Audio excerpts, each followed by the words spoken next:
Welcome into the Paul Farrington Show. Paul, joined by Jack Weinbeger and Robert Ziggy Ziegler at the University of Virginia for an NFC training camp preview. And this is kind of turning into almost like our preview for teams, I would say. We did one on the AFC just a couple days ago. If you want to go check it out, our good buddy Aiden Cook sent us a message and said it was one of the best episodes we've ever done. So it's funny. Sometimes you walk away from episodes. A lot of times when they're episodes that, it went almost an hour and a half, right?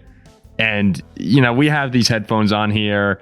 You're talking for so long and you can kind of get a little confused on like whether or not you like the episode or not. And we all ended the episode going like, oh, we'll have to listen back. And usually it sounds better than you think. So it feels good to have people write in like, oh, really enjoyed this. Because sometimes when your brain has so much fog after an hour and a half recording, you have no idea if it's good or not. So thanks to Aiden. Yeah, it was good to see that from our buddy Aiden there. Yeah, up in Vermont. So, there's not too much else to do up in Vermont right now other than I guess you could go on some nice walks. Summers are nice in Vermont. No, they are. And you could go skiing in the winter. Some ticks. But you could go get some ticks and listen to a little Noah Khan. Isn't that where the Appalachian Trail begins, Vermont?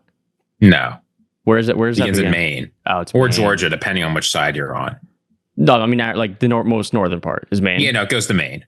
Like Aiden's the kind of guy I could see taking a walk on the Appalachian, just getting lost, and next thing you know, he's in North Carolina or something. I know a guy who hiked the whole thing. It's from like Maine to like Tennessee or something like that. It's to Georgia. Maine to Georgia. He just said Georgia. So if you're not hooked on this episode yet or this channel yet, please remember to like, comment, and subscribe. We're a little bit over 19,500 subscribers right now, so under 500 to go till 20,000. And man, when we get to 20,000, there's going to be fireworks at 20,000. Oh, it's gonna be a hell of an episode. What kind of fireworks? Yeah, I don't know, but big time fireworks when we hit 20,000. I mean, I'll come down for a live show for 20,000. Yeah, that person, 3-person Paul Farrington show celebrating 20,000. That's what we'll do. That'd be I like great. that. Yeah, that'd be awesome. And you never know what happens in a live show with Ziggy in studio. That's Ziggy. It's been a while. Other than the one that we did in October. Other than the only one we've ever done. Only the only one we've ever done. Well, no, it's been since college. That's the only, that studio at Notre Dame was so. Actually, I'm wearing WVFI right here from Notre Dame, celebrating their 25th anniversary. WVFI and Notre Dame's student media this year at the Purdue game. I'll see you guys there. So why don't we hop into this here? The way it works again, we're going to go division by division, breaking down each team in the division, and we're going to answer like a big question that team has heading into the 2025 NFL season. It could also, we don't know. We'll do the best we can to keep it on the rails here. The last episode, it's hard when you say we're going to talk 2 minutes about each team because it just can't happen. Like if Jack says a point about the Broncos, this happened during the Broncos segment, it's hard not to just go, it's not to answer him and have a complete discussion breakout. So we'll do the best we can to keep this on track, but knowing us, we'll see. An hour and a half later, we'll come back. An hour and a half and so long. I don't know if I have an hour and a half. We'll see. We'll have to see. My sister's begging me for the car. So. The car? Yeah, it's got to be relatively quicker than that. Go Hoboken. Oh, boy. Boy. All right, so let's dive into it. The NFC East is where we will start, and we'll start with the Dallas Cowboys, who, have had I actually think a pretty good offseason here. It wasn't, with Dallas, there's always expectations that things are going to be unbelievable, and then there's huge backlash when it's not. But the big move for them, of course, was signing or trading for George Pickens this offseason. And I actually think, from taking a look at it, guys, I actually think their draft was a pretty good draft class with Tyler Booker, Jack's boy, up front. Donovan Ezraku out of Boston College. Siobhan Revel, they got in the third round. He was mocked in some first rounds right before the draft, so he fell there. We'll see if he can, potentially be more than a third round pick. And then Jayden Blue, the running back out of Texas. Who knows if he'll make some noise, but him paired with Javonte Williams could be a nice little 1-2 punch. It's not the best thing in the world, but all of this surrounds, of course, though, our primary question, which is what Dak Prescott will the Cowboys be getting back? Are they going to be getting the 2 seasons ago Dak, who finished second in the MVP voting, or are they going to get last season's Dak, who had some ups and downs before a season-ending injury? Obviously, up front with Booker, that'll help. But Ziggy, let's jump to you first. Do you think all the new additions on the offense are going to be enough to propel Dak back to his potential MVP caliber play? I continue to be a Dak Prescott believer. sort of like Jordan Love last season. I'm willing to give guys some credit when they have a track record of success with injury. So I guess really not like Jordan Love. Dak Prescott has shown over a lot of seasons that he can be a very good quarterback. I know he gets a lot of hate because of 2022, 2024, 2020. But every time Dak Prescott has had a season where he's been injured, he's followed up with an MVP level performance. 2021, right? 4,500 yards, 37 touchdowns. 2023, 4,500 yards, 36 touchdowns. Like, this is a guy who is able to come back from these injuries and these rough seasons. We've seen it over and over again and play at a high level. He's not the rusher he once was. So it's going to be important for them to get a running game going. But between the additions on offense, I think CeeDee Lamb is a very good player, but he can't be an offense on his own. The additions on the offensive side of the ball, some of the bigger defensive ones, I mean, they got Odighizuwa on like a crazy good deal. They added Dante Fowler. Micah Parsons will be coming back at some point. He's going to get paid. Like, there's a lot of talent on this team. And even though they had a disappointing year last year, it's very hard for me to look at this team and not see a team that should be making the playoffs. Yeah, this Dallas team seems ready to go. Like, it wouldn't shock me if Dallas goes and beats out Philly in the NFC East. We've seen so many years Dak Prescott has been very, very good. He's gotten slack for, I guess, kind of being like Lamar in the same type of way. He'll win 11, 12 games and lose in the playoffs. A lot of the times at home, too. And it's just the same story. And this team, we've been saying for a long time now, dang, if they can get anybody else outside of like CeeDee Lamb, it's just Dak to CeeDee Lamb. Now there is George Pickens. Now my boy Tyler Booker's there. Huge dude to block up front. I was going to say, is you going to use him in the receiving game? Huge dude to block for Dak up front, my guy. Micah Parsons will get paid one of the best players in the league. I like the additions here with Kenneth Murray and Dante Fowler as well. Dallas, to me, is ready to go, and there's no reason to believe that Dak shouldn't come in here and light it up with Pickens and CeeDee Lamb now. Ziggy, first off, great pronunciation on Osa Odighizuwa. Yeah, that was a fantastic I thought that was pretty well done. I thought that was the best signing of the entire offseason. I'm going to pronounce his name right. I think it was like Odighizuwa. For what, in general or for the Cowboys? I think that the value they got on that contract, you will not find a more cost-efficient contract signed this offseason. I don't know what he was thinking taking this deal, but it's a huge win for the Cowboys, and it frees up the money to eventually sign Micah Parsons. Yeah, it was at the time he signed the deal. A lot of people said similar sentiments as you right there.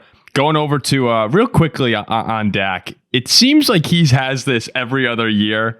You know, where he has, and I think he's gotten hurt, but he's gone 37 touchdowns, 10 interceptions. Next year, 23 and 15 on 2,800 yards. I believe that he got hurt in 2022, right? He's also alternated being injured. Yeah, then 4,500 yards with 36 touchdowns, 9 interceptions. And then last year, 2,000 yards, 11 touchdowns, 8 interceptions. So if we're following that trend, this year will probably be about 36 touchdowns and 10 interceptions. He's due to boom for Dak Prescott. There's legitimately, unless Dak Prescott gets injured, knock on wood, there is no reason to believe he's not going to come out and light up the league. No, he's 32 years old, right? People are acting like this guy's at the end of his career. Again, I don't think he's going to have a career year next year, but I think all the Cowboys need for him is to take care of business and be a solid leader and keep George Pickens in line. Does he not have the best weapons in football? What? No, I don't think so. No, he does not have the best weapons. You don't think so? The Eagles have better weapons already. Well, yeah, I think you might mean 1-2 punch it receiver. That's what I'm trying to get at. Yeah. Joe Burrow, Jamar Chase, T. Higgins. Okay. But it's probably what would you say? Pickens and Lamb is for sure top 10, maybe top 5, probably top 5.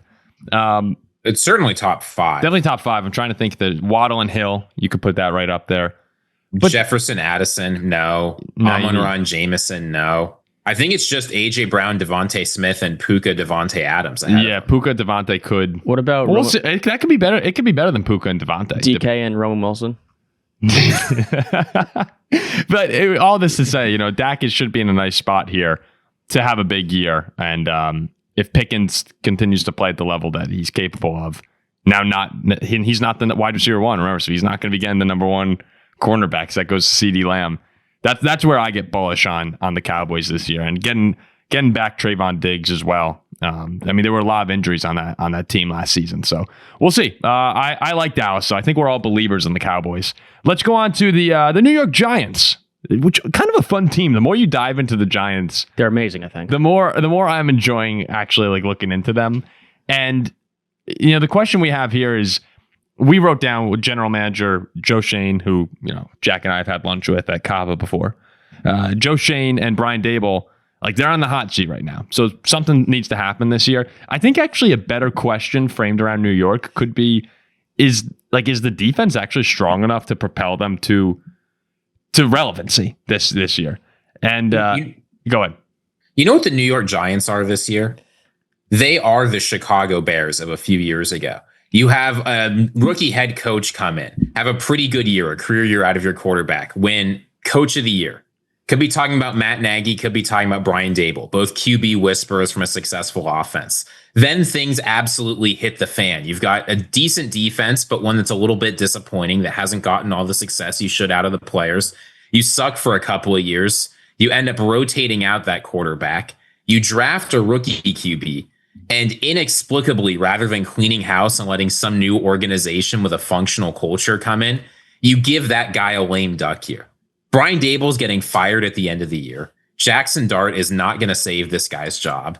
And I don't think, no matter how good the defense is, it's going to be able to handle the absolute dysfunction we've seen from them over the past few years. I like adding Abdul Carter. I like adding Jackson Dart. I like bringing Russell Wilson in as a mentor. But this is not the team. This is not the coach. This is not the GM. This is not the culture to bring success to these guys. You're going to need someone new, and they should have done it this year. Well, that makes one of us.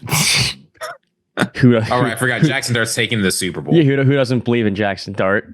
I like the Giants. I think. What do you mean? I like the Giants. I think they have one of the most ferocious fronts in football on the defensive side of the ball. I think we'd all agree. Yeah. One of the best defenses as a whole as well. And I believe Jackson Dart comes in week 4 and lights the league up. Malik Neighbors, my offensive player of the year. Yeah, I mean, yeah, this is the conversation that like the reason that I mentioned the defense being. I'm a Dart, like if you're not a Jackson Dart believer, then there's no reason obviously to buy into this Giants team. I mean, I like Jackson Dart from a rookie quarterback here. I think him and Neighbors is going to be good. How would you compare? I'm trying to remember the Commanders' offense of last year to the Giants' offense of this year. Well, Neighbors is the best weapon. Like last year's Commanders team really didn't have fantastic weapons outside of Terry McLaurin. Well, but there's a difference. The Commanders team of last year brought in a new head coach to set a culture and a new GM. That would fit in perfectly with what you just said. Yeah, like the Commanders, they realize that more than changing out the players, the most important thing to a successful NFL team is having an effective culture. And we've seen, I mean, ask any Giants fan. Year over year with Daboll, things have gotten worse. You've had him yelling at assistant coaches on the sidelines. You've had players protesting playing for him. Like, what do they see in this guy? Yeah, and as much as I like Joe Schoen and catching up with him, like the decisions on Daniel Jones and the Saquon Barkley decision, like all of that has been pretty inept across the board for the Giants. Even the year that they made the playoffs and beat the Vikings, like that really wasn't a great team. Yeah, they've also been bad. They haven't had. The Giants are better now on paper than they have been as a. I agree. I think this is probably the best team that they've had in what? I don't even know how many years. Quite a while. Like this is, yeah, probably since like the late. I don't know, the Super Bowl team, like, and that team went 8-8, didn't it? Or 9-7. Got Javon Holland coming over here too. So here, but going back to what I was saying before about the Commanders and the Giants, and Jayden Daniels coming in and CJ Stroud coming in and turning around these teams that never in a million years would we have said their offenses could have been as good as they were. That's what happens when you have a rookie quarterback who comes in and takes over like that. This is why it's the most important position in all sports. If Jackson Dart. But who knows? I don't even think Jackson Dart will be starting till late in the year. Week 5. I know you're saying week 5. I think it'll be a little later than that. But if Jackson Dart, let's pretend he does come in and play. If he lights it on fire, it doesn't matter that your weapons outside of Malik Neighbors are Tyrone Tracy, Wan'Dale Robinson, Darius Slayton, and Theo Johnson. Actually, that could matter a little bit. That's good enough. But frankly, if he just plays good football, clean football, that's enough for this team to potentially put together a wild card run. No, and that's the whole point I'm trying to say here is that my whole thing with the Giants this offseason has been I don't believe in the talent around the quarterback position. But if Jackson Dart comes in and has an all-time rookie season or is just an awesome quarterback, then it doesn't really matter because you have Malik Neighbors, who's a top 10 receiver in the league, and the defense is loaded. And they made some great moves. They have studs across the board.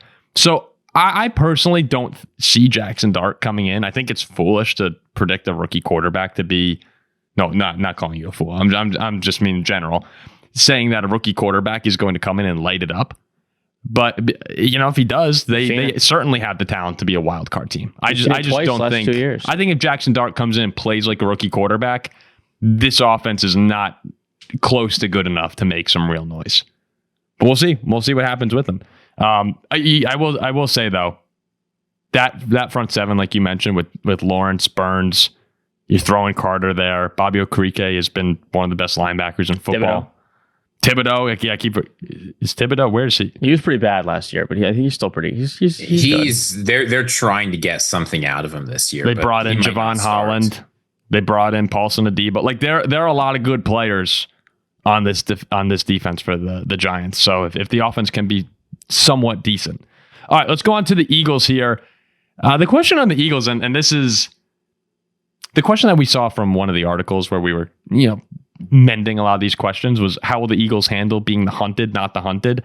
I actually think maybe a better question would be, like, they took a lot of hits on the defensive side of the ball, and that was at the end of the year, that was their calling card, right? What they did to Patrick Mahomes in the Super Bowl. Like, here are some of the departures for the Eagles this offseason. Offensively, they lost Mekhi Becton, who had a breakout year, and Kenneth Gainwell. But on defense, C.J. Gardner-Johnson's gone. Brandon Graham's gone. Avonte Maddox is gone. Isaiah Rodgers is gone. Darius Slay is gone. Josh Sweat's gone. And now Milton Williams is gone as well. What's fortunate for the Eagles is they have so much depth that even though I mentioned 3 cornerbacks right there, neither of them were their top two corners heading into the season. And then they go and they draft Jahad Campbell and just have more depth at linebacker. Like, they're so loaded that they can handle these departures.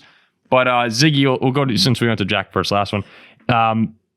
When you look at the Eagles and what they've lost versus what they've had, the depth they had, can you see the defense being as dominant as it was last year? I really liked how the Eagles approached this offseason. In general, they let the guys who played a lot of snaps stick around, and the guys who didn't play a lot of snaps left. Obviously, they lost C.J. Gardner-Johnson, who played 87% of the snaps, and Mekhi Becton, who played 78%. But otherwise, Milton Williams didn't play 50% of your snaps. Isaiah Rodgers played about 30%. Bryce Huff didn't play 30%. Meanwhile, you keep Cam Jurgens, Zach Bond, Matt Pryor, Lane Johnson, who are out there for basically every play. Like, those are the guys you really need to keep if you want to have continuity. And we're seeing now the fruits of the Eagles. It feels like they're constantly drafting offensive and defensive linemen, right? You can almost pencil in before the draft starts that you're going to see the Eagles take one of those guys. This is the benefit. You can afford to lose rotational players like Mekhi Becton and Josh Sweat. Like Josh Sweat and Milton Williams, who are both good players, but you don't have as many snaps to replace, and you have so many people who can replace them. I'm not super worried about the Eagles taking a big step back. I think there's a lot of talent. And however many steps back the defense takes, they kept all their talent on offense. I'm not going to sit here and act like Mekhi Becton is some critical player to the operation. Mekhi Becton was a random guy they picked up off the street, rehabilitated, and sent off to San Diego. They're going to be just fine. Was it the Jets who drafted Mekhi Becton? Yeah, they drafted him as a tackle. He was terrible. He went to the Eagles. He was probably the weak point on the offensive line, but because he didn't have to do very much, he looked good. And he got a big payday. I know he's on the Eagles last year. Oh, the Jets still had him. We could pretty much crop that part out. Zach Bond is it. Yes, Bond. Zach Bond. He's the captain of this defense.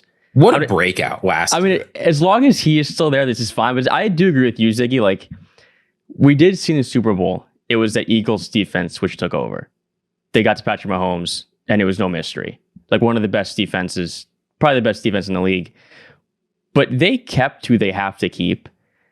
And as long as you have what they have on offense with Jalen Hurts and that well-oiled operation and Devontae Smith and Saquon Barkley and A.J. Brown, with what the Eagles kept despite what they lost, if I'm a Philly fan, I'm going into this year with the goal of repeating. I don't know if there's any team in the league that has more star power than the Eagles, just across the board. Every single level, offensive line, wide receiver, running back, quarterback. They have Jalen Carter. They have Zach Bond. They have, they're hoping that Mitchell and DeJean are going to be, they're on the verge of being stars as well. So all of this to say, just sitting there waiting to come back probably in September or October is Jahad Campbell too now, who a lot of people thought could have been a top 10 pick if he were healthy. Like, this is what they do. Bless you, Ziggy. Bless you, Ziggy. Bless you. Bless you. Bless you. Look at him go.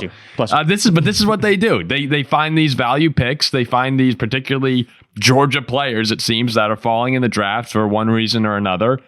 And they just load up on star players.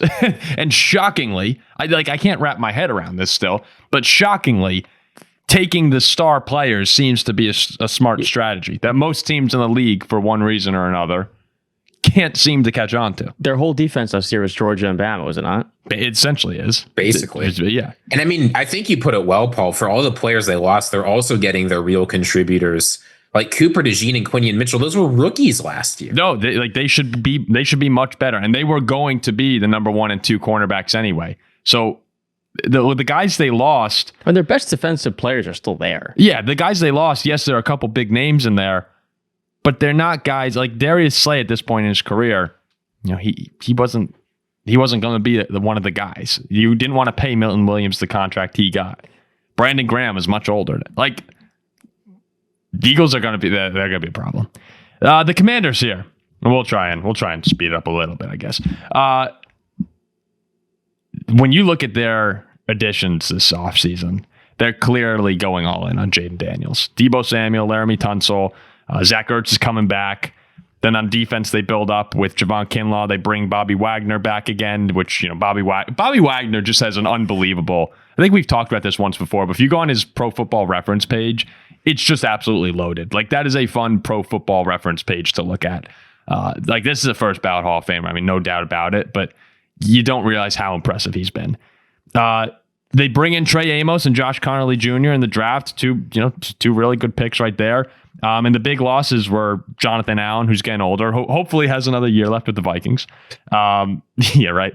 Dante Fowler Jr., De'Ami Brown, like nothing too substantial. So with them going all in here, the whole question comes down to Jayden Daniels in the encore season. Is he, as we said with Bo Nix, is he more likely to soar, or is he more likely to slump, as a lot of sophomore QBs do? So with all the additions, Jack, which direction would you lean in, soar or slump? Well, I've said this before about him, is this year he's coming in with that big red X on his back. A lot of the times rookie quarterbacks, I guess, could be undervalued, underappreciated when it comes to opposing defenses. I guess teams don't really worry about them. They're young kids, 22 years old, coming to the NFL. And CJ Stroud to me was a perfect example of that. Then his second year, he slid off a little bit. I think in the second year with a lot of these quarterbacks, defenses have you circled now. Washington was a huge overachiever last year. I think a lot of this talk is because of Jayden Daniels' playoff run, winning on the road in Tampa, then in Detroit, going to the NFC Championship game. They're a good team, not taking much away. I believe it's an overachieving team who are getting their hopes up a little bit too high. I'm expecting defenses to come in with more of a fire under their shoulder to stop Jayden Daniels this upcoming year. Like, I still think it's a wild card potential team, but I do not think that this team is going back to the NFC Championship game. It's an unfortunate team, I think, for this Commanders team that their schedule this year looks quite a bit tougher. I mean, last year they were 4-2 in the division with losses to Philadelphia once and Dallas once. I think the division's gotten substantially harder around them. The Cowboys should be better. The Giants should be better. The Eagles, going 1-1 against the Eagles is pretty good. You add games against teams like Kansas City and Detroit. Like, winning 12 games in the NFL is very, very difficult. It is hard to get up to 12 wins. And while I don't think that Jayden Daniels is going to have a huge regression, I think expecting that many wins out of this team again is just really aggressive. Their offseason additions, I think, weren't super impressive to me. There's a reason you can get Deebo Samuel for basically nothing. There's a reason why Javon Kimball and Laramie Tunsil were players that their team was willing to part with. Like, these are guys that are coming from teams that are betting that their best days are behind them. Now, maybe they're not. Maybe the Commanders can transform them a little bit. But ultimately, like, this isn't a team, even though they're using their cap space to go all in, where I feel like things are going to get much better for them this year, talent-wise. You still have to pay your dues of Terry McLaurin. That has to get settled sooner rather than later. But with a tougher schedule, I think even if Jayden Daniels plays very, very well, I'm expecting him to play at a borderline Pro Bowl level. The schedule this year is just much tougher. It's hard to win 12 games again. The more you dive into, it's a fun schedule to look back on with the Commanders, because they ended the year before the loss in Philly. They would won 7 games in a row. But those wins were against the Titans, who, to be fair, they beat by 23 points. The Saints in New Orleans, the Eagles with Jalen Hurts hurt. But then you also say, okay, but Jayden Daniels threw 5 touchdowns against the Eagles defense. So that also that has incredible to be, game. Yeah, that has to be acknowledged. But still, no Jalen Hurts means something. An overtime win against the Falcons that put them in the playoffs, and then they beat the Cowboys, where basically all the bench players were playing for both teams. So, like, that's the 5-game win streak you had, which is very impressive, and it catapults you. You know, you get hot at the right time, and they carried that momentum to the big wins against Tampa Bay and Detroit, which you cannot take away from. On the road, 2 of the best teams in the conference all year. Like, those are great. But when you just look up and down this schedule, 5-point win over the Giants, 3-point win over the Giants, 3-point win over the Bears on the Hail Mary. Like, there's a lot of wins in there, and even some losses. The 1-point loss to you guys. Like, it was a very tight schedule for Washington last year. The way you can look at it, you could be a glass half full or a glass half empty person. You can say, all right, if we take the step forward, we should start blowing some teams out, and we can really, like, some of those close losses will just become wins. The other approach is the one that I feel is a little more realistic, is that they caught a little lightning in the bottle last year with the playoff run. But even with some of their games, obviously Hail Mary is like an unbelievable moment. I think it's more likely that they're about a 10-win team this season that has the potential to get red hot again. And, like, I don't want to play him in the playoffs because Jayden Daniels is as cool as it gets. But that's where I tend to look at it, where the whole media is jumping on board saying this team can win 12, 13 games. They can win the East. I'd be pretty surprised if Washington won the East, but I'd also be pretty surprised if they didn't make a wild card. Yeah, I don't want business playing the NFC North and the AFC West this year. I feel like those might be the 2 best conferences in football, and you got to play them both. And you're playing the Cowboys with Dak. They didn't play Dak last season. Hurts is going to be there for an extra game, and the Giants have gotten a lot better. That's a tough defense. They should still win. Against the Giants, they'll win that, no problem. They should, but last year both games were really close. Like, is that first game in Washington or in New York? It's at home. The away game is, I believe, week 15. It's like mid-December. I mean, those games tend to be close. So I'm just not as sold on Washington being the next team as a lot of people think. And we all agree they're really good. Good. I'm taking nothing away from Washington. It's fine. You can think a team's really good, but also say they're not going to win 13 games. I thought they overachieved a bit last year. I've actually seen a lot of people. We're not going to get too into this, but I keep seeing people talk about the Broncos winning 12 or 13 games. I can't wrap my mind around it. How about they win the division? Let's go to the NFC South here. The Falcons. I love their draft. If I'm looking at anything with the Falcons, Jalen Walker in the first round, they make the big trade. So this is where I could wind up hating their draft. No, you should hate this trade. I don't like the trade, but James Pierce has my attention. He's the guy. I believe that James Pierce was mocked to the Lions at one point in a mock draft, and a bunch of people came out and said that James Pierce doesn't seek contact. He's like the last guy you'd attribute to the Detroit Lions. So James Pierce was getting a little flack right before the draft, but the Falcons clearly like something. Sent the first to the Rams, which we'll see. And then I love the Xavier Watts pick. Of course, Ziggy and I were both wearing Notre Dame gear right now. Just a beast. I mean, ball hawk, like makes big plays. I love that pick. I think he'll be a pleasant surprise to Falcons fans who may not know who their third round pick is. But I love the Jalen Walker pick as well. I think that's a big piece for a team that has needed some edge rushers. They got two guys who can get after the quarterback here. Not too much as far as the additions or departures this offseason that we want to get into. So, with the defense hopefully improving a bit, do you guys think that they have enough for Michael Penix this season? Go ahead, Ziggy.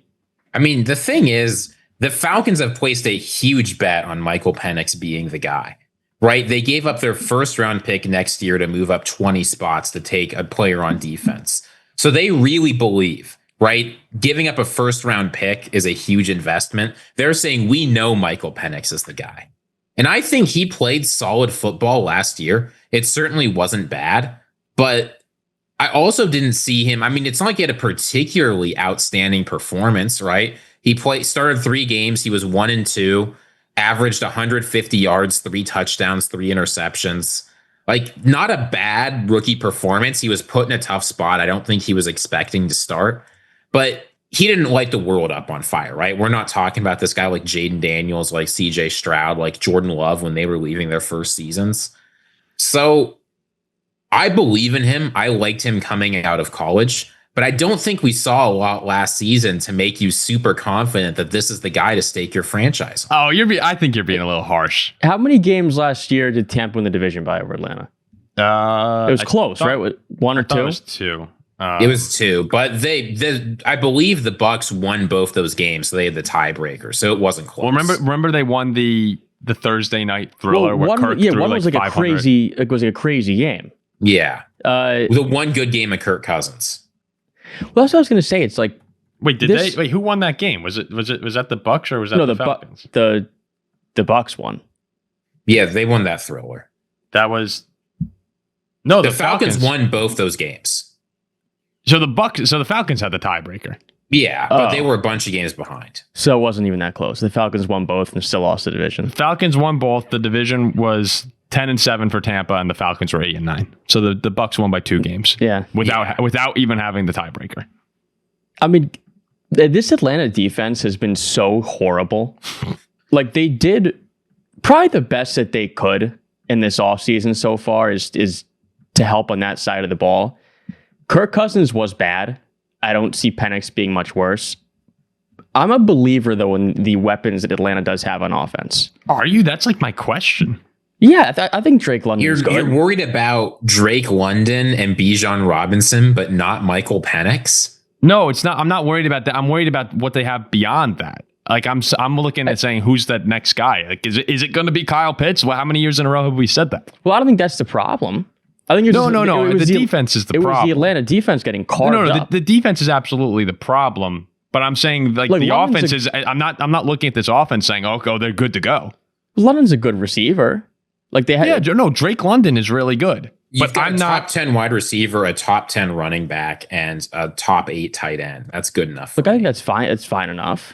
Yeah, I don't love think Bijan. Penix is worse than Cousins was. We're talking about Kyle Pitts having a disappointing year last year. He put up 600 yards and 4 touchdowns. That's fine for your second option. But this team last year, it's fine. But like, look at what you have in Tampa Bay. You got Ibuka, you have Godwin, and you have Mike Evans. Like, I think that even the weapons. Darnell Mooney put up 1,000 yards and 5 touchdowns last year. No, the weapons are fine. Okay, I just have a loose concerns about who they're looking to. My concern is about the quarterback that had a 51 QB rating over his games where he started. But I don't think he can be any worse this year than Cousins was last year.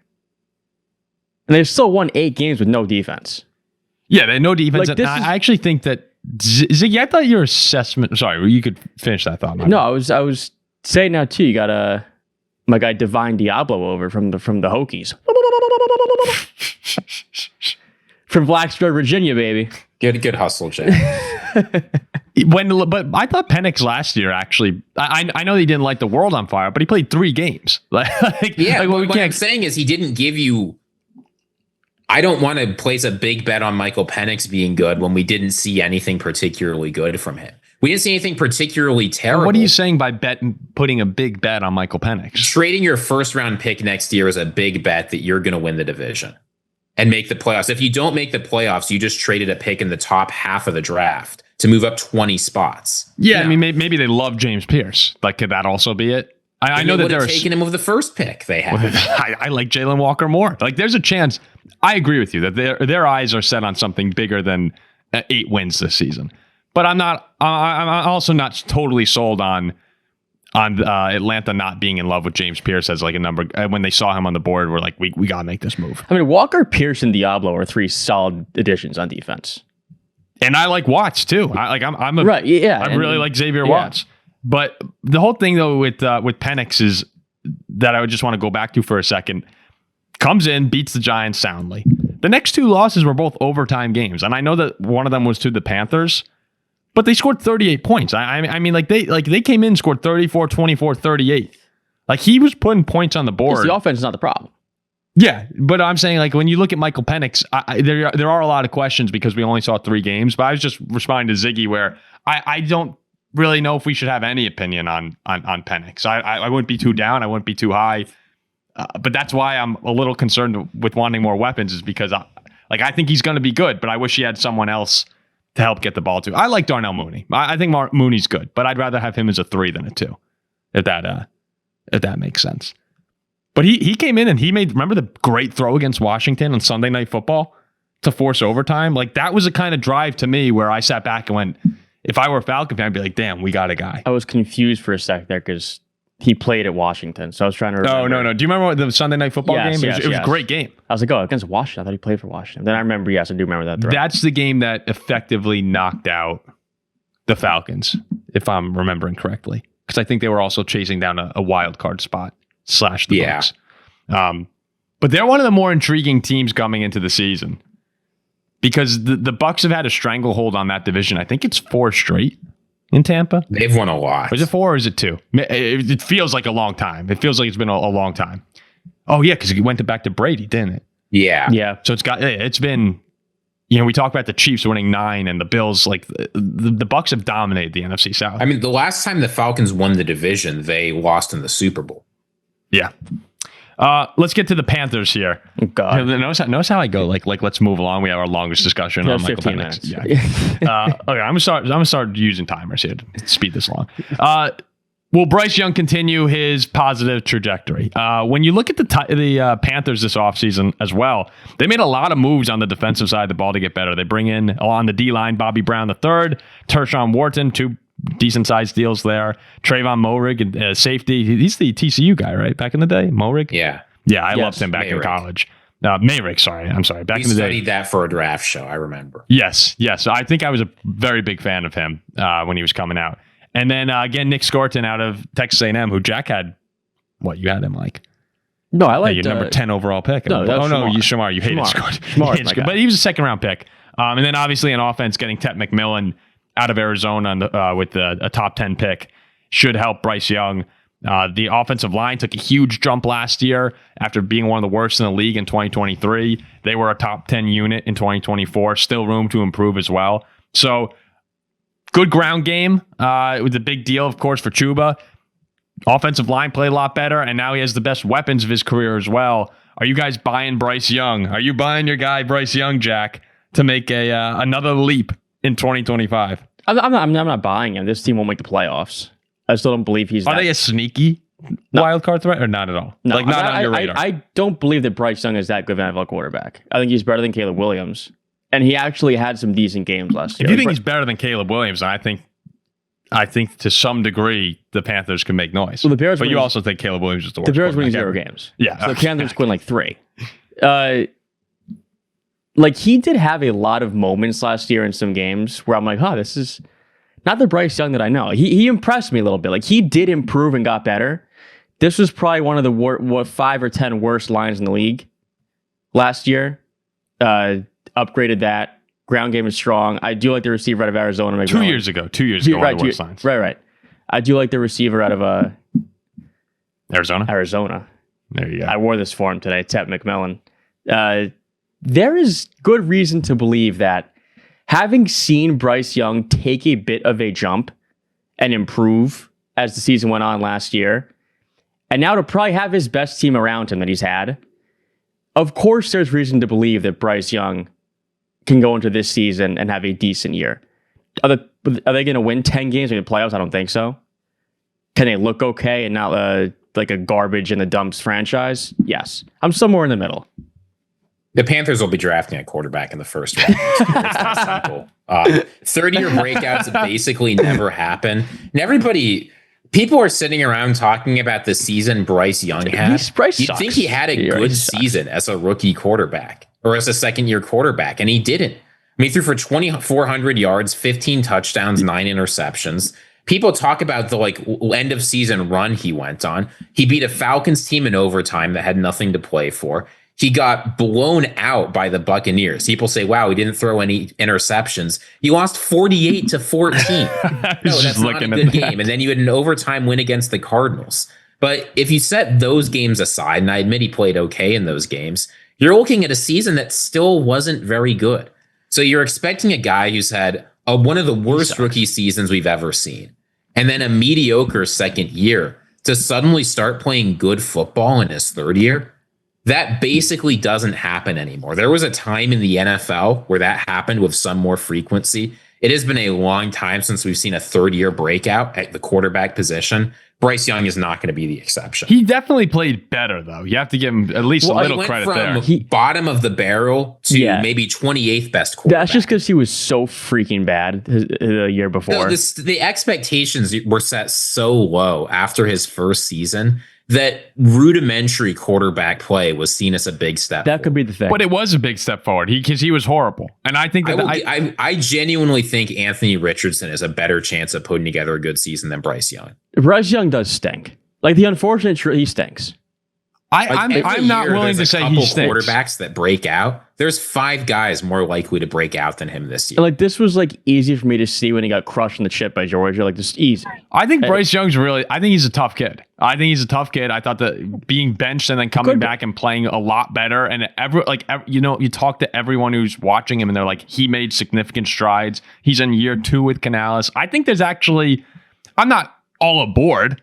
But I'm not willing. There are some quarterbacks I look at. I actually think it's more likely that Anthony Richardson is never a good quarterback than Bryce Young. Because I don't think Anthony Richardson, unfortunately, I don't think he could throw the football. Neither can Young. I think Bryce can. I think there's a world next year where Bryce Young, again, not saying he's going to be a star quarterback, but I think Bryce can be an effective quarterback next year. And I'm serious. The defense got way better. Derek Brown will be healthy. Pat Jones, I love Pat Jones, former Viking that they signed. Jason Horn got his big deal. The defense will be better. That's what's going to stop them from taking one of the best quarterbacks in the draft next year. That's why I think if Bryce Young, I'm not going to sit here and say that the Panthers are going to threaten for a wild card spot, but I'm just saying if it happens, people shouldn't be blown away. I'll be blown away. Let's go on. Let's go on to the Saints here, who are somehow even less interesting, maybe. The Panthers are very interesting. The Saints. Alvin Kamara is still in the league. Yeah, he's going into year 9. He's going to be a good fantasy player this year. Don't forget. Actually, he will be. Is he a first rounder? Well, I'm probably not, but otherwise, what else is going on this team? You've got Tyler Shough versus Spencer Rattler, the least interesting quarterback battle. How old is Tyler Shough? Tyler Shough is 25. He's going to be 26 at the start of the year. Yeah. Where'd he go? So you got that. You got the Chris Olave, Rashid Shaheed, Brandon Cooks receiving core. You've got Kellen Moore doing whatever he does. You've got a defense that's full of aging players. No, this team's nothing. I'm sorry. I don't have much to say about the Saints. The defense is shaky. the defense is not. The whole team's in pretty bad shape. OLD old. That is the one word I would use to describe this defense. What's their win total? It's got to be 4.5, right? Something like that. They got some fantasy guys. Olave will be a good fantasy player. Olave will be if Shough. If he can get him the ball. Their honestly, win total is at 5.5. It's down there with the Browns and the Titans. That's the worst. At this point with Olave too, the concussions are becoming a really big concern. There's so many. Kamara's getting older. Olave and Shaheed come back from injury. Brandon Cooks. How old is Brandon Cooks? Talk about another player with concussion. He's going to be 32. History. Yeah, he's going to be 32. Last year, remember when they lit the world on fire and everyone was saying, like, this might be the best team of all time. And then, reality kind of set in. Game after that. What was that? It was like they beat the Cowboys 45-10 or something like that on the road. Yeah. We ran a segment week 2 and we're like, were we wrong about the Saints team? No, we ran it. We ran a pretender or contender. They were like number 4 in our power rankings at one point. Wait. I'm trying to remember. Did we say contender? I think we were split. For some reason, I feel like I bought into the. No, I hate the Saints though. I can't. We'll have to go back and look. I think that I said pretender. Let's just say we all said pretender. I think we all did say pretender. Hopefully, yeah. You can go back and find it. I did like Kelvin Banks in the draft. I like that pick. Just if they want to have something. Yeah, I like the Kelvin Banks pick. He was a beast at times in Texas. They have Mardi Gras. We'll see what happens. Tyler Shough, if he starts, easy guy to root for. I mean, he's better than Shedeur. I remember Louisville going into Notre Dame last season. I thought Shough played awesome. Like, again, this is one of those situations where if Tyler Shough is awesome, then maybe the Saints will be. I still think if he's awesome, they stink. No, they'll if he's how awesome can he be? This was when he got drafted. Is when Ziggy looked at the camera and said "Night Night Shedeur," and he had like 60,000 views of people saying Ziggy was a hater, not realizing that it was a joke.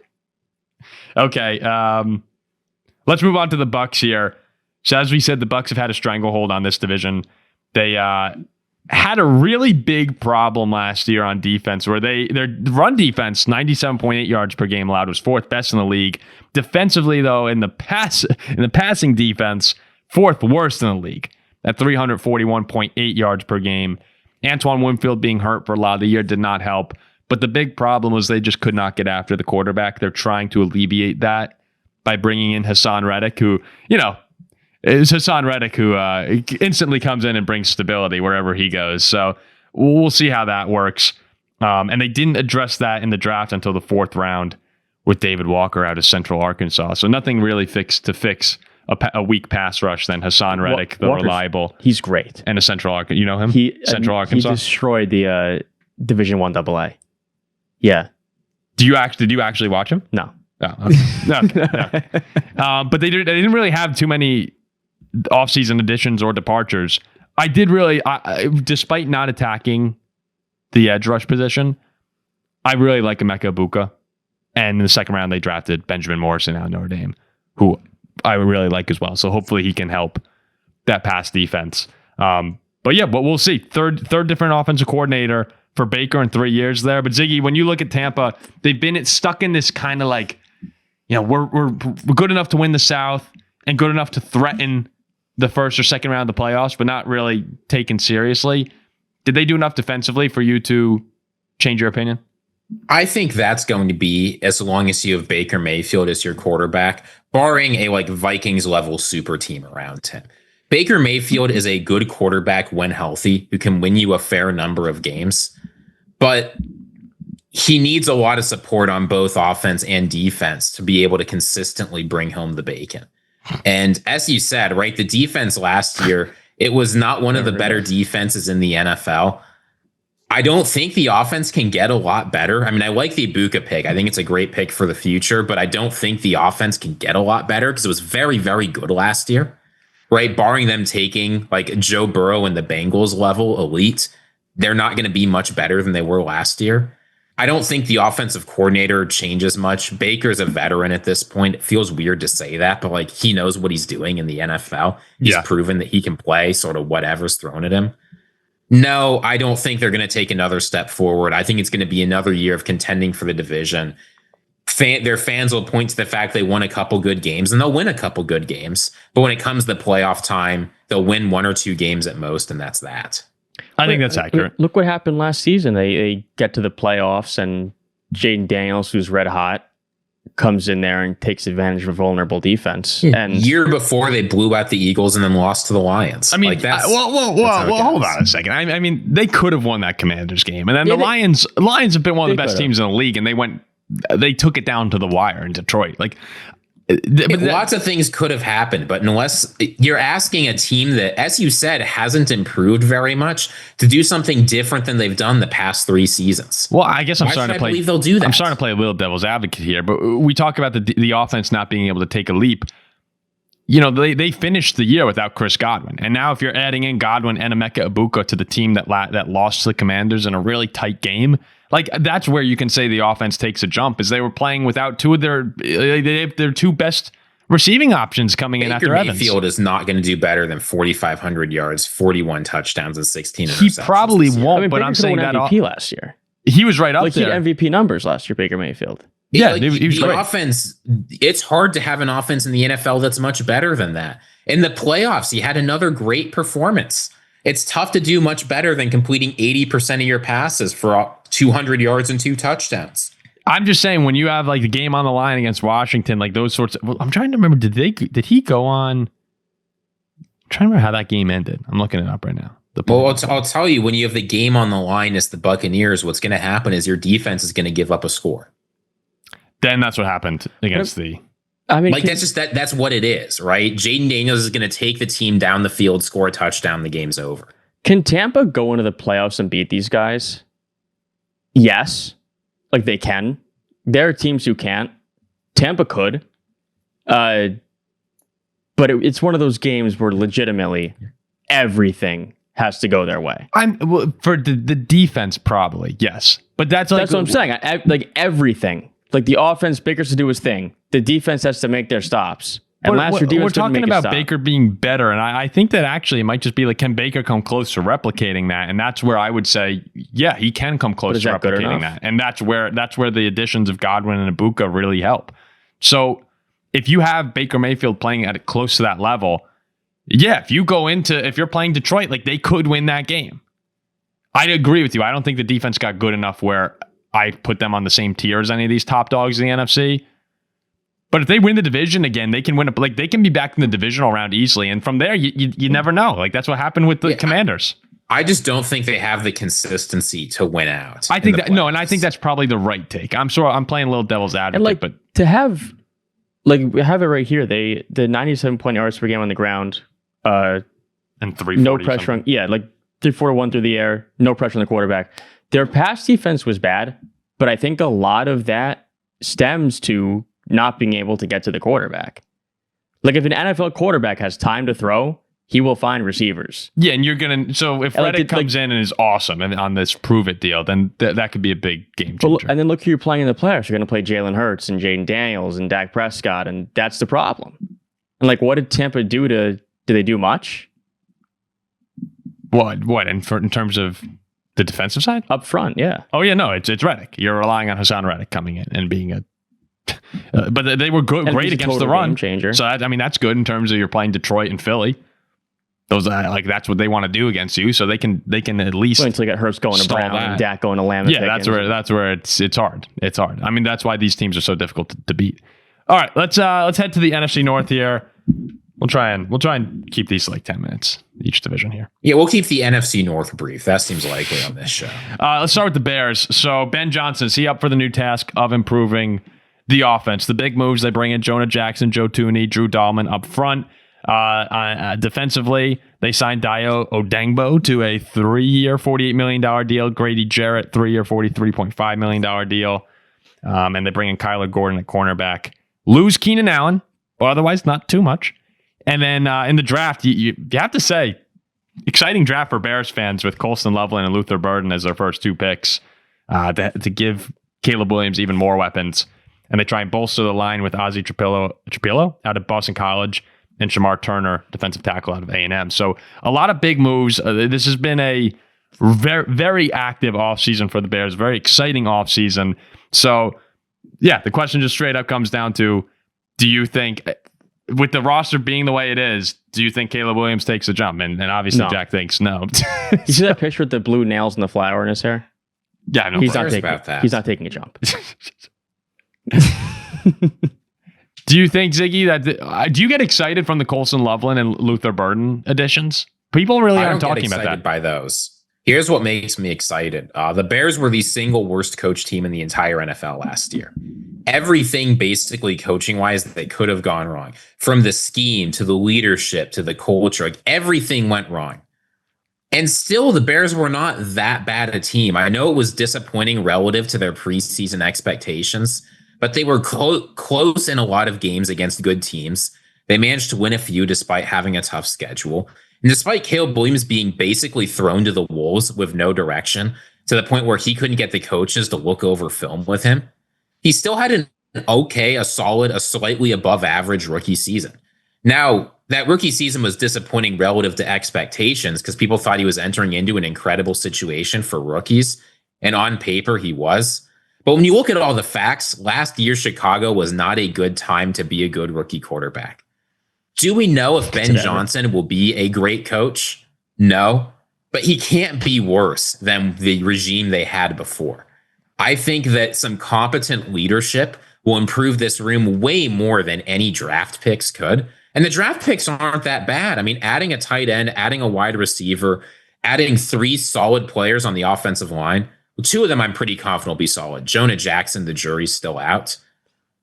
I don't see why you shouldn't expect improvement from this team.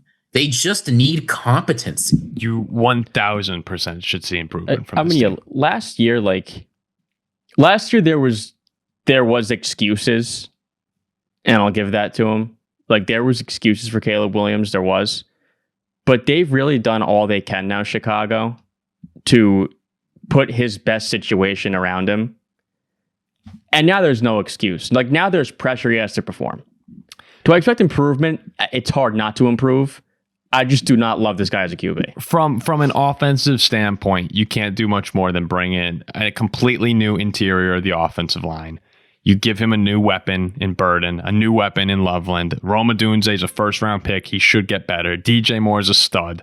Like, that is all there. He has as good a situation as really a year 2 quarterback can hope for. If the coaching is competent. But also, that's the other thing they brought in was the number 1 prospect on the coaching market. So they have gone and they really have done a fantastic job offensively building up. The defensively, they should be fine. But I really am a big believer in this offense. And you look back at the 10-game losing streak that they had that started with the Hail Mary in Washington. They lost 5 of those 10 games by 3 points or less. Caleb ended the year, final 7 games, he had 11 touchdowns and 1 interception. Yeah, it's not, he's throwing for less than 2 touchdowns per game on that trajectory, but still, he wasn't turning the ball over as much.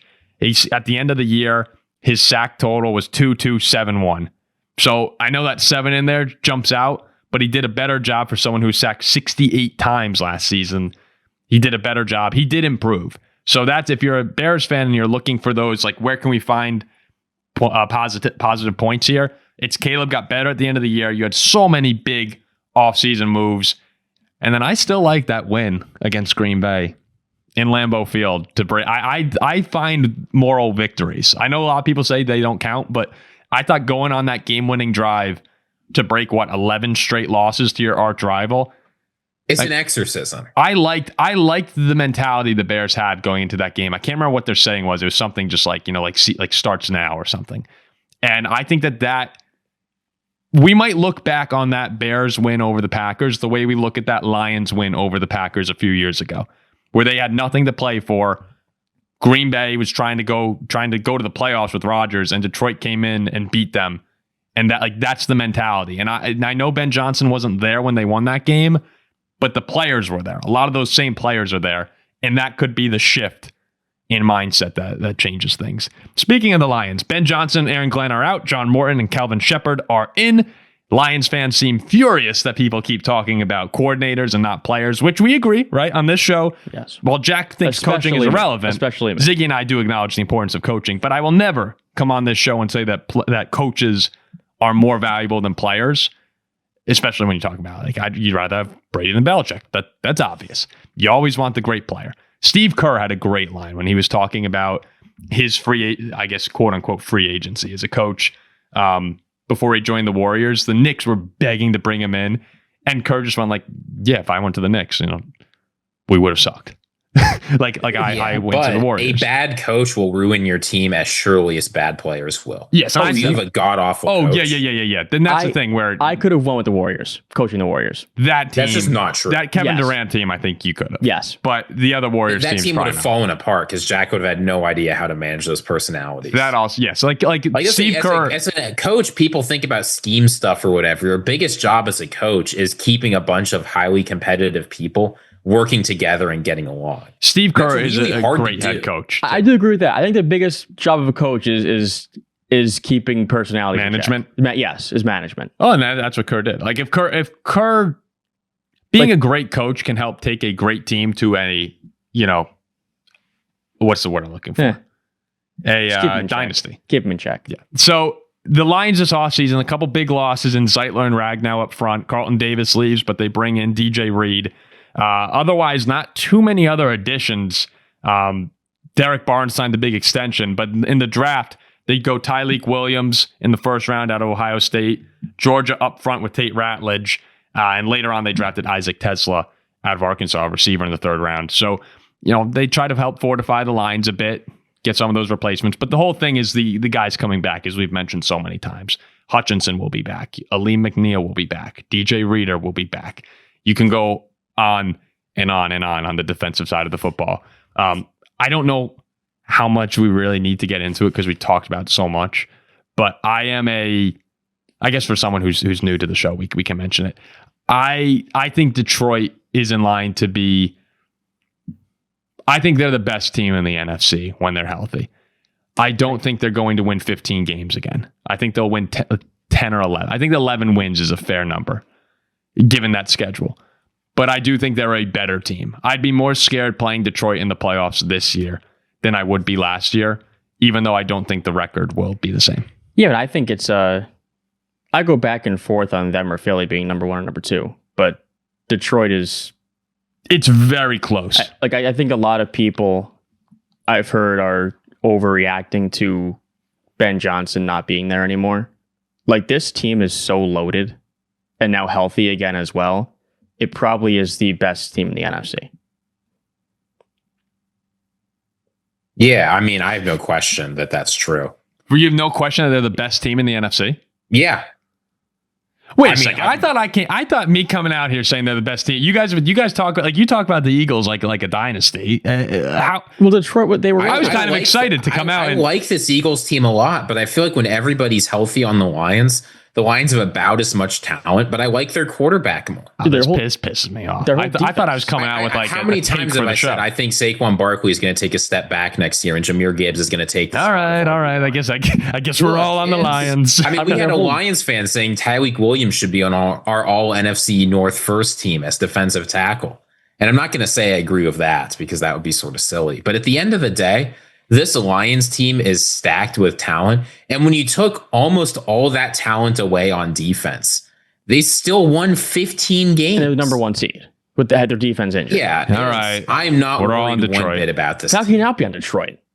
What are you supposed to say? I thought that I was the only one here who had Detroit as the number 1 team in the NFC. I'm pretty sure that... Dude, they're number 2 at the worst. Well, no, but I thought putting them above the Eagles was a statement right there. And then you guys come in and you're like, oh, you're totally right. So the number 1 seed with the whole defense making a statement. This show is, I mean, outside of Detroit Lions podcast, I think this show believes in the Lions more than any other podcast. Well, we believe in the Lions, but I also don't have them winning the division right now. The Bears winning 0 games. That's a statement. Yes, that's a statement. Let's go to the Green Bay Packers, who I would say this offseason... I think the Packers might stink. Disappointed this offseason in terms of the moves that they made. Now, they did some things, like bringing in Aaron Banks on a massive deal, 4 years, $77 million. Nate Hobbs comes in 4 years, $48 million. Sneaky important move. Brandon McManus, 3 years, $15 million, extending him. I mean, the kicking game has given them some problems. And then the draft, of course, the big move is Matthew Golden. They continue to go after the offensive line. We didn't see Jordan Morgan last year because of a lot of injuries, but they get Anthony Belton out of NC State and then Savion Williams in the third round, another receiver, to add to that very deep receiving room where we're waiting for someone. Are we waiting for someone to break out anymore? So, I don't know. You just want everyone to take a step forward. And you're hoping Matthew Golden can be the number 1 if you're a Packer fan. But it's a very good room. It's a room that you just need better production from than you had last season. Not too many departures really of note other than Jair Alexander. You lost A.J. Dillon, Josh Myers, and Eric Stokes, but Ellen Jenkins taking over center, I think will actually be an upgrade. So overall for Green Bay, the question at hand that from the article that we were looking at highlighting the biggest offseason questions was the receiver logjam. We've mentioned this so many times. I really think the big question is just seeing everyone take a step forward, which is much harder, or it's easier said than done. But that's the problem in Green Bay. And if they do, we mentioned Detroit as the number one team in the NFC. Like, the Packers have enough talent to be on that same level as the Eagles and the Lions. We're just relying on a lot of dudes getting a little bit better. Well, that's what when we had on a couple episodes ago, we had Andy Herman on. He was saying how, in his mind, Green Bay last year with those receivers they had, kind of in a way went, what do you say, 0 for 6 with those guys, right? Yeah, and that's why in training camp we're going to be looking at the receiving. And you would think that at least one or two of them now can be that one, or even Matthew Golden, now the newcomer, can be that one to really take over. And that's what Green Bay could have used when it came to beating Detroit last year, or beating Philly, or beating Minnesota. Mm-hmm. And I'd be surprised this year if it's 0 for 6 as well. Like, one or two of those guys has to step it up. And that will help Jordan Love as well. Yeah, I mean, Matthew Golden, I think, and Savion Williams, too, should make a big difference for this room.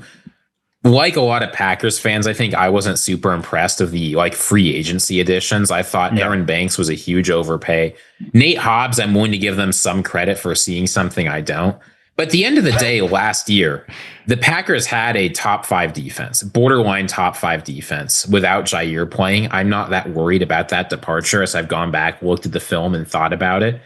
It's all going to come down to consistency on offense. Right? The defense, you don't need any guys to take huge jumps forward in order for it to be good enough. But you do need this offense to be able to play consistent football. Between the Jordan Love injuries, the drops in critical moments, it just felt like that's what made that run at the end of 2023 so effective for this team, was it felt like nothing was going wrong. The timing was there. The throws were there. The receivers' hands were there. Like, they just consistently played the way they needed to, all up until that last drive against the 49ers when Jordan Love threw that horrible interception. Mm-hmm. That's what they need to find. And at the end of the day, I think when you've got enough players and enough time, eventually that's going to get sorted out. I'd be surprised to see either Christian Watson or Romeo Doubs return next year. I think those guys are out of the picture. You're going to have a new room, and it's going to be guys you can count on. There are a lot of question marks across the board for Green Bay, and I think you could start on the defensive line. Who's going to help Rashawn Gary there? You're waiting, like, in terms of what you're looking for this offseason, is someone going to emerge on the defensive line? Is at cornerback, I think that's it could be a real problem for them. You're hoping it's okay, but that's another group where you got great safeties. Are the cornerbacks going to be able to hold down the fort? Probably, but you're not positive. And then offensively, what I think makes the Packers offense really scary is that Josh Jacobs is going to have another big year. Like, this offensive line is very good at run blocking, and Josh Jacobs should be a beast. They're going to give him the ball a lot. And if you get to the point with Green Bay where you're going, all right, we're getting torn apart by this guy, we got to bring another guy into the box. That's where having Matthew Golden emerge, or having Romeo Doubs, whoever it may be, take a little bit of a jump, and having Jordan Love healthy, that's when I go, oh shit, because we got 4 guys who can actually catch the football. Well, and yeah, you're hoping. Well, you get I don't Golden, know if they can catch the football. That's what you're hoping. But if Jordan Love's healthy, we didn't really get to see too much of that. Like, when you have Josh Jacobs running the way he did last year, Jordan Love should have been picking people apart. But the injuries was a huge problem, and it ultimately, to me, was the main reason you didn't see that. Now, adding a first-round talent and adding a healthy Love, that's where I'd be really excited if I were a Packer fan, is let's take advantage of our running back dismantling people and make them pay in the air. And it's too bad Christian Watson's not there, because he would have been a lot of fun on some deep balls. I mean, and health. Yeah. I like Love last year was noticeably hurt. No, that's the whole problem. I mean, we could talk about whatever we want, but if Jordan Love's healthy, this is a Super Bowl caliber team. Look, that's the ultimate. When Minnesota came in there and kicked the crap out of them, Yeah. He couldn't move. Yeah, well, at the end of the day, if you you can talk about all the Packers question marks up and down the roster.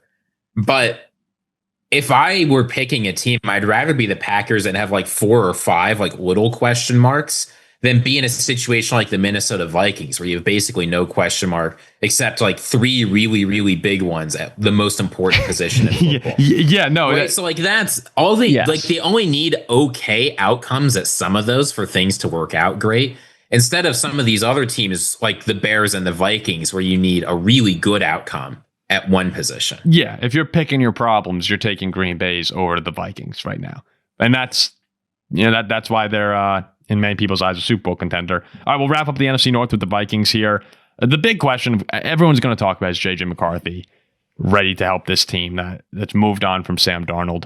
I actually think the question for me personally, other than that one, just for a second, is the cornerback room and the secondary. Really the secondary, after losing Cam Bynum, who played at just an awesome level last season. Harrison Smith is 36 now. Theo Jackson's going to be back there with them. I just don't know how much faith I have in the cornerback room of Byron Murphy, Byron Murphy's the best guy they have. They like playing him in the slot. On the outside, you're hoping for Mekhi Blackmon or Isaiah Rodgers. And that to me is very scary.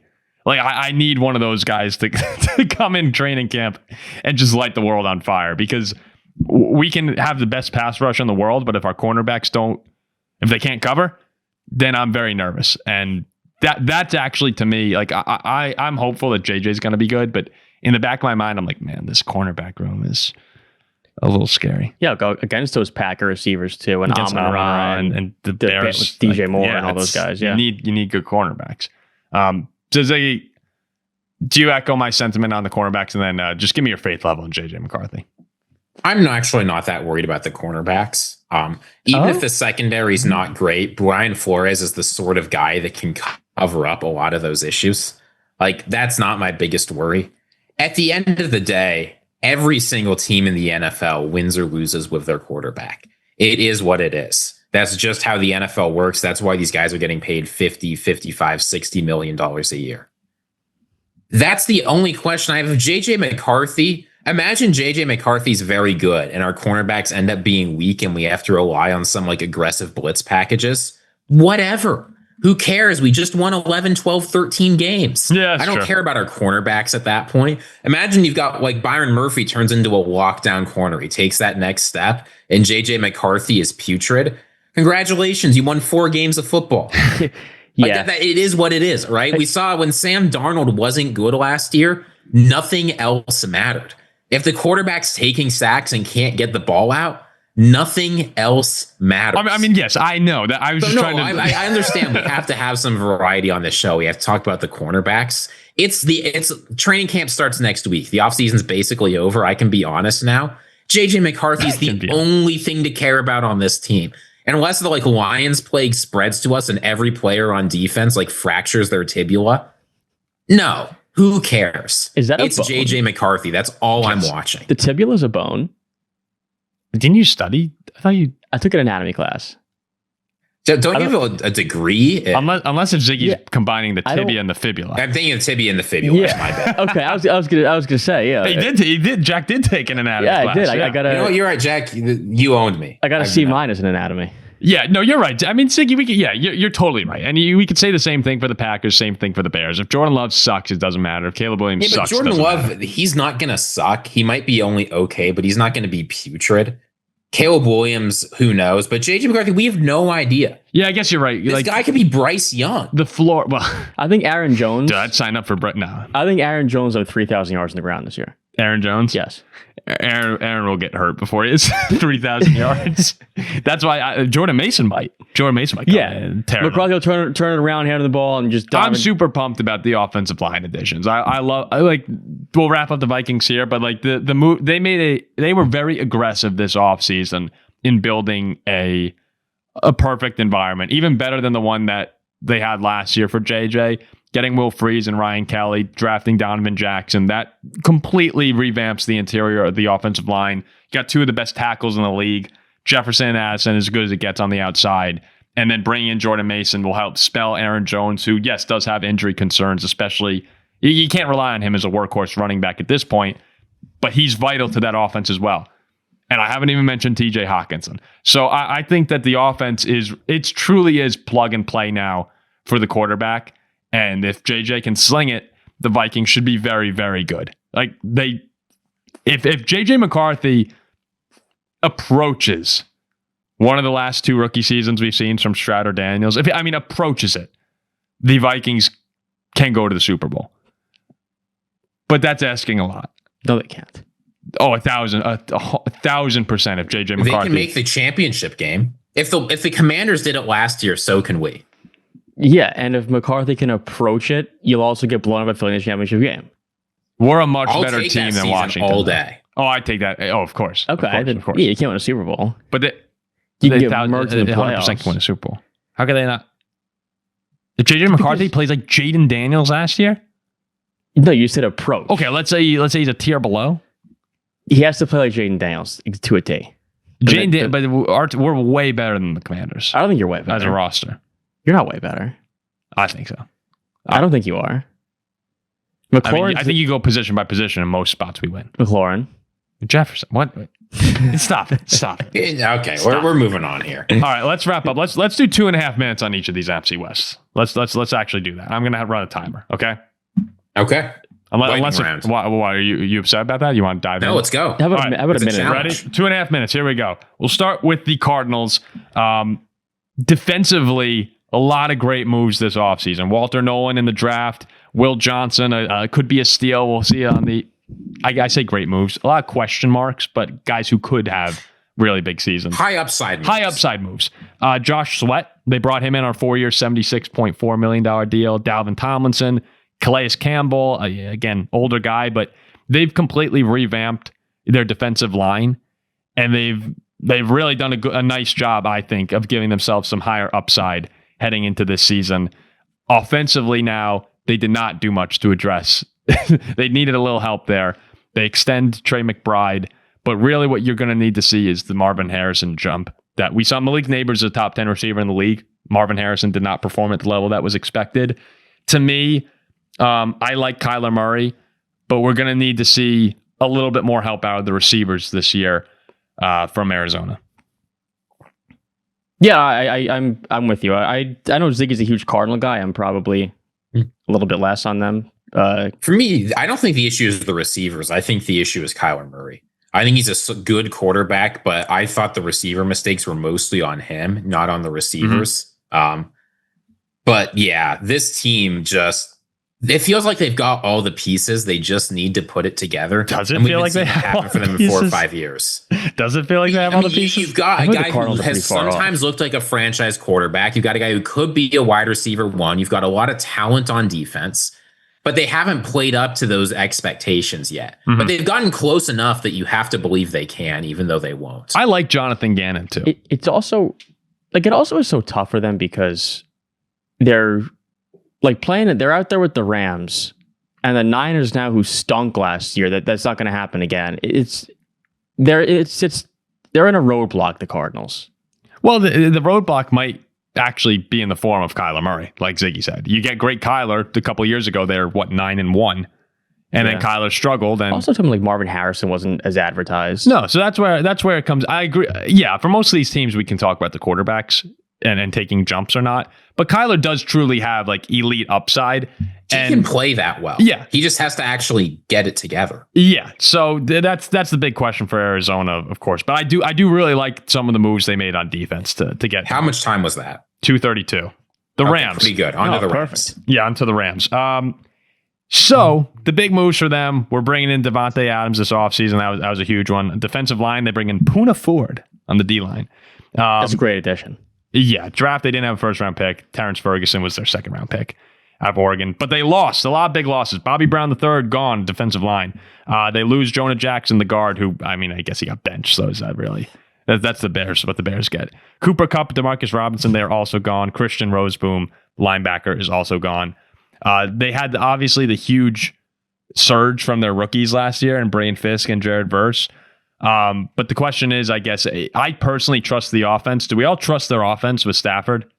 Yeah, as long as everyone stays healthy, sure. Yeah, consistency was a problem. You said that a couple episodes ago. Consistency was an issue, but they'll be good enough when it counts. I mean, Adams and Puka, right? And Kyron, like that should be very good. And in the playoffs, it's a problem. Do you think defensively?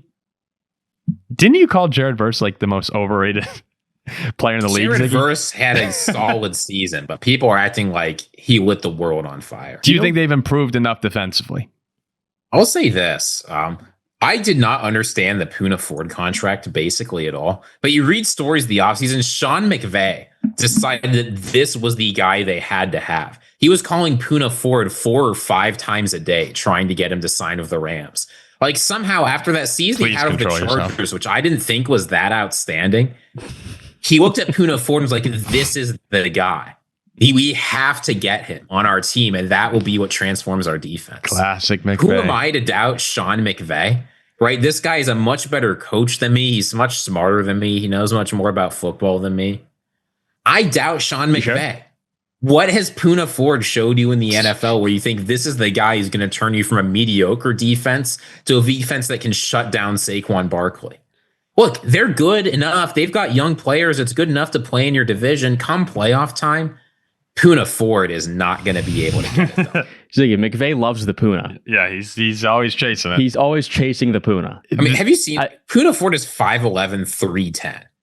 He's a bowling ball. I'm not messing with him, are you? He's like as tall as us, and he weighs like 150 more pounds than us. Ziggy, do you chase the Poona?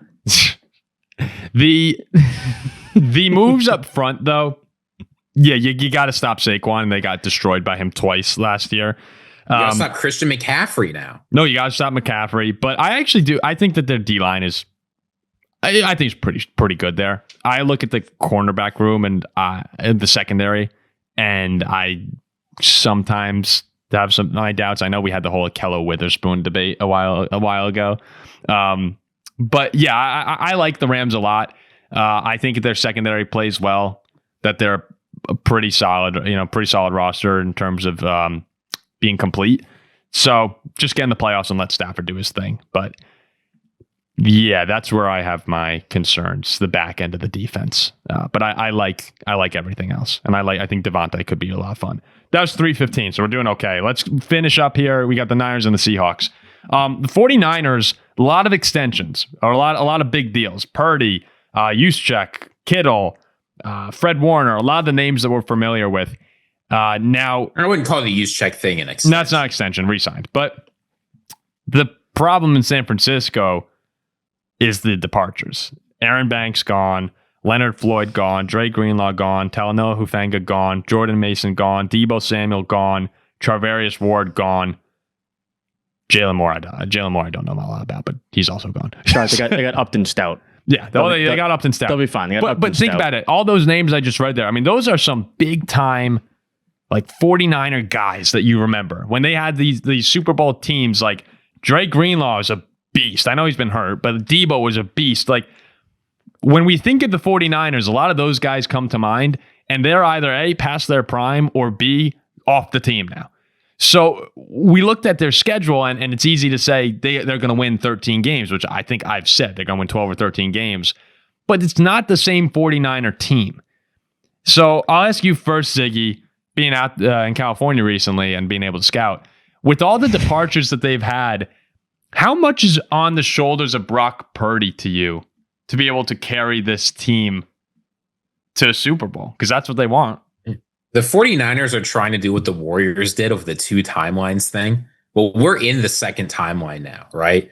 Like the equivalent of your Steph Curry, your Draymond Green, like those guys are gone, as you said. All those players, excluding Brock Purdy, that sort of made that all of the people who made that Super Bowl run of Jimmy G are basically gone at this point. It's time for the next generation. And if you want to do better than last year, it has to start at quarterback. Now, I get that there were a lot of injuries last year. But frankly, if you look at this roster, assuming Trent Williams can continue to play well at like 37 years old, which he's going to turn 2 days after the show comes out, like, is Brandon Ayuk going to elevate this team? It looked like he might at first, but I don't think so. You've got guys like Christian McCaffrey and George Kittle that are getting way older. Like, you're asking a lot from those guys who are sticking around if you want them to improve the team. I get that some of them were there for that Super Bowl run, so they have some experience. But at this point, that was long enough ago that if you were there, you're probably on the wrong side of 30. So Brock Purdy has to step up and get it done for this team. I think the defense is just going to be above average. I don't think they're going to have an incredible defense. He can't rely on his skill position players to elevate the team. As like trite as it is to say it all falls on the quarterback, a couple years ago, I don't think that was true. This year it is. You have now done that for like 2 or 3 of the past 5 teams now. Do you think that the just screw? What do you want from me?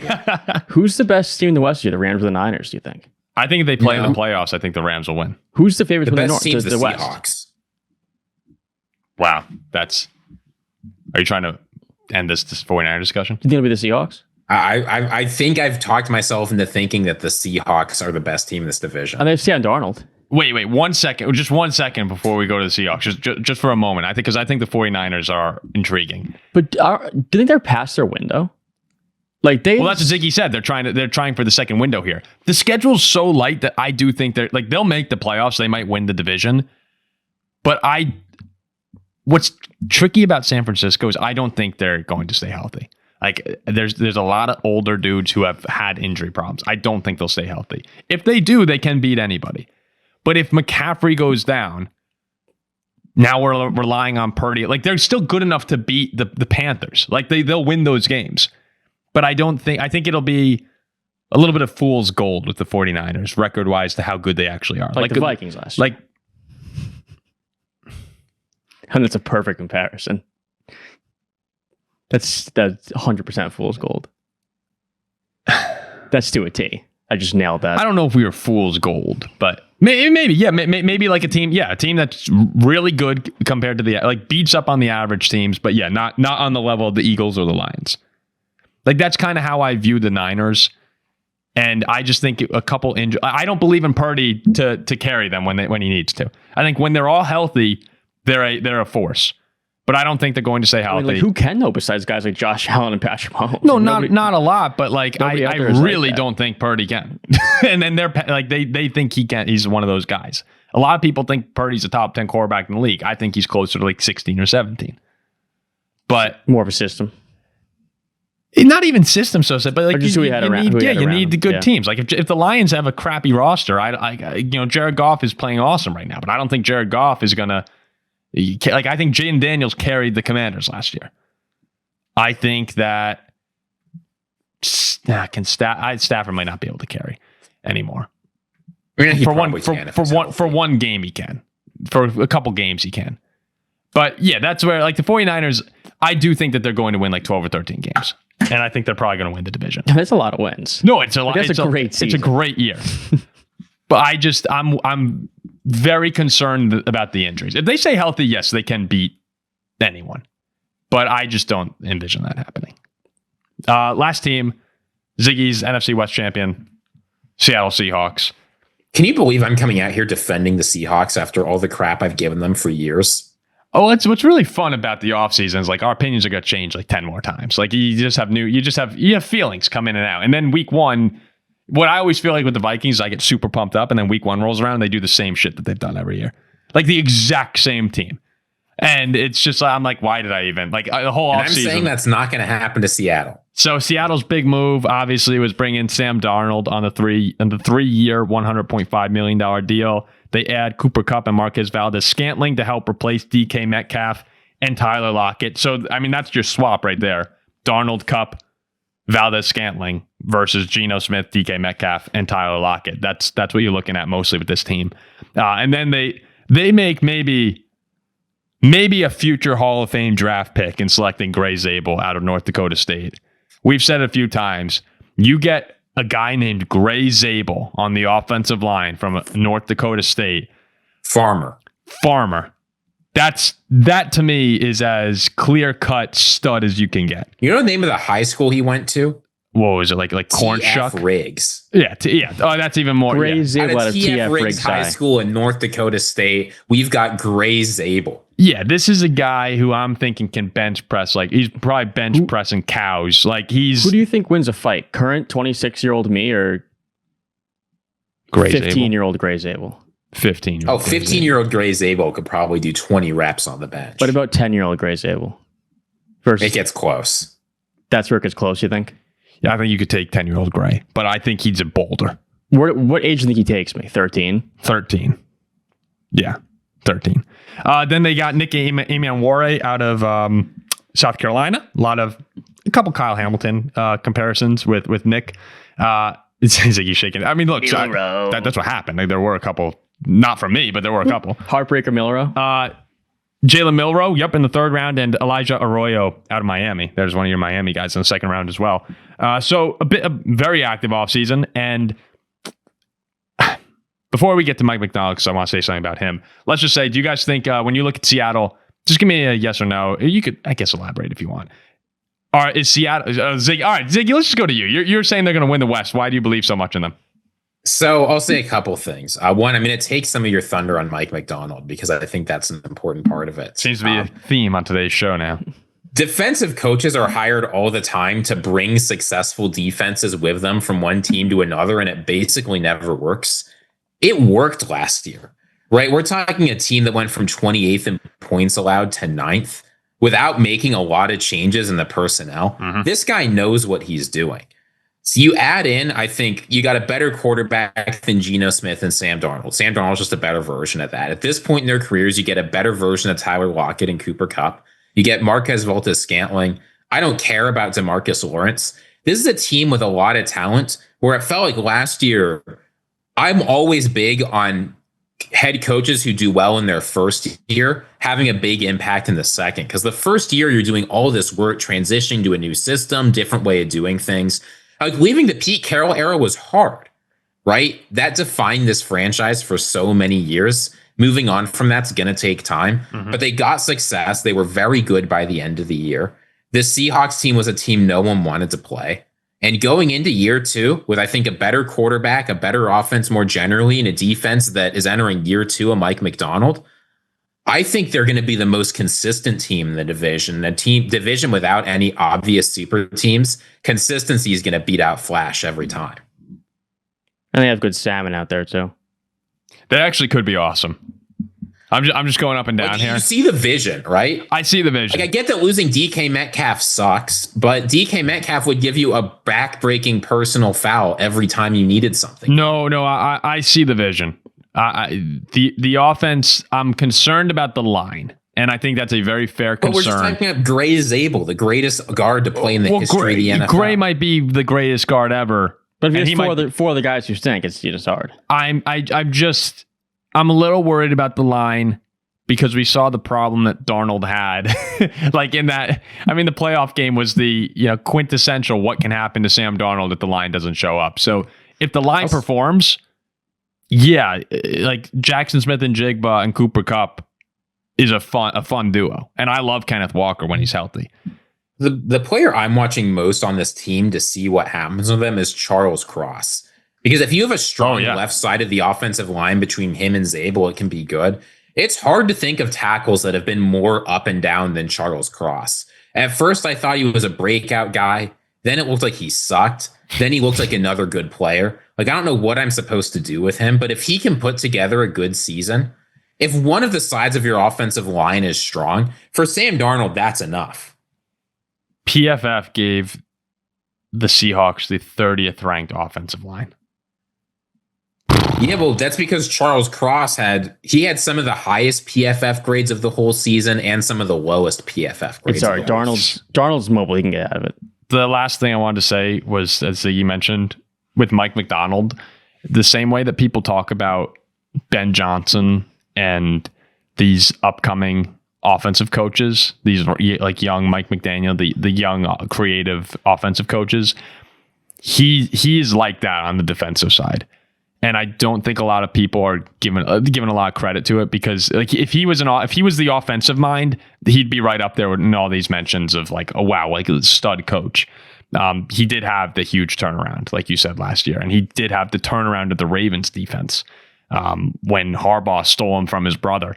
And you look up and down their defense, they've made a handful of moves to help bolster that D line. Ernest Jones came in and dominated last year. Like, he was amazing after they traded for him. And then their secondary between Reek Woolen, Devin Witherspoon, Julian Love, Kobe Bryant, like that might be the strongest part of the whole team. And if Byron Murphy takes a bit of a jump in his second year as a first-round pick, Leonard Williams was the Defensive Player of the Year candidate. Like, I think that the defense has a chance to be really, really good. And then it would just be, can the offensive line keep Darnold alive? And if the answer is yes, this is a playoff team. So, all right. What did we do? An hour and a half, exactly as we said? I think it was longer. Right around an hour and a half. This is going to be one of our longest shows of all time. I mean, we knew it. Excluding the lives. We knew coming into it, but it was an informative show. I think we had some strong discussion. Let us know if it was informative. Maybe you feel like you've wasted your time. If so, you should let us know. That's a great point. Let us know in the comments. If you wait, yeah. If was this way too long, or is this? If we wasted your time and you think you'd rather hear just some random show on something else, let us know. But if you enjoy these, because we do these once a year and they're a long show, they're a lot of work. So if this is a complete waste of our time and your time, we won't do them anymore. And you know what's coming up next week? Training camp. I was going to say the season prediction show. Yeah, training camp. So we're right there. We appreciate everyone for listening. Again, please let us know in the comment section if this was a complete waste of an hour and a half of your life. If not, we will look forward to doing it again next off season, perhaps in shorter form. We say now, but we'll see you then.